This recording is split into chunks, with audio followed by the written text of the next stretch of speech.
I think the last remaining question before we can all take a welcome break is on residential amenity. And I think you've just pointed out a couple of questions ago there, particularly in terms of being near major roads. There's issues, if you have single aspect units, there's issues around air quality, around noise. But are there any other residential amenity issues? I mean, I'm sure there's lots, so I've tried to leave a good 10 minutes before we break up.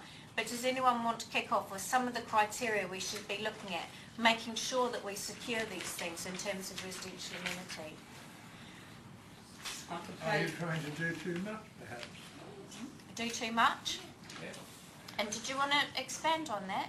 Well, my position, and I think I don't want to go into detail this side of your break, but it comes down to this.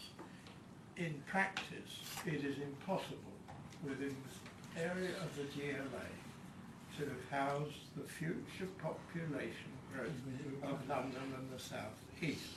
We have to expand elsewhere, whether we like it or not, and plan accordingly. That's central government's job. Central government don't want to do it. That is my thesis, and I will explain why after the break. Okay. Was there any other matters that... Yes, gentleman here. I live on the Livington and Longmoor Gardens residence, on the Longmoor Gardens estate, and I'm here on behalf of the Residents Association. And actually, I've got to say that that's exceptional in terms of amenities. I mean, we've got a library nearby, schools nearby, fantastic gardens, etc. And I consider myself extremely lucky to live there. And you know, in the future, I think if there are any developments, you know, that could even be taken as something to think about, to have equal areas of open space and Okay. Yes. Secondary school. Following the first answer to that problem, Ken Livingstone's whole thesis in the current existing London plan is to concentrate density of development, increase accommodation in the centre of London. Yep. That is quite wrong. The current mayor is trying to develop a policy for reducing the pressure on the central area and using the outer suburbs, the outer areas of London, Greater London, to ameliorate the situation. Well, I live And in that can only be done as a holistic approach, which is to do with employment as well as accommodation and transport. So and I've lived there since 1961. sorry, the one So I can tell you that the result of that will be, generally, within, say, 50 years, if it continues, that we'll have wiped out the suburbs, the greenfield lands, the green leaf areas, which is the legacy of the origins of the London plan, which goes back to the turn of the 19th and 20th centuries when railways exploded into the unbuilt areas where I live, and we will have that gone. You won't have that happening. You won't have the people with the homes with gardens. You'll have more flats. It's already happening.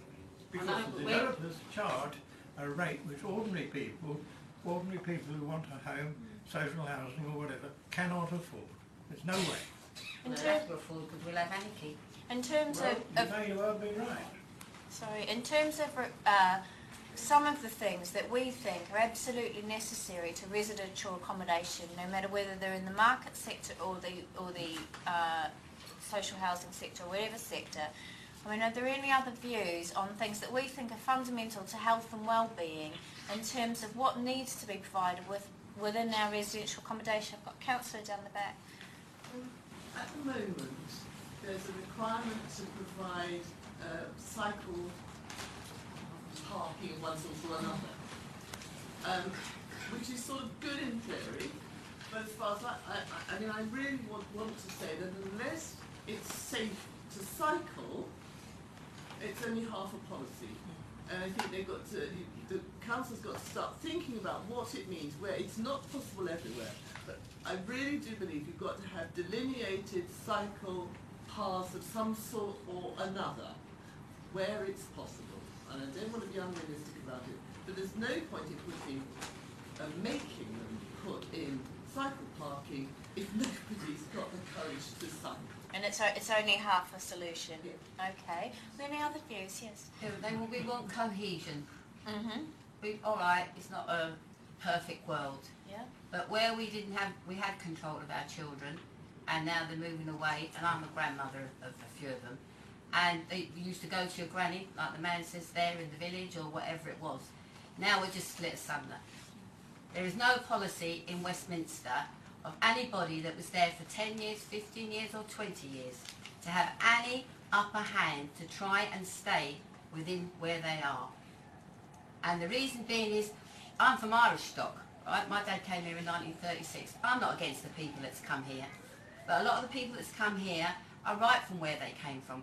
But they're in, people that's here now, our children are now being shipped out to different places.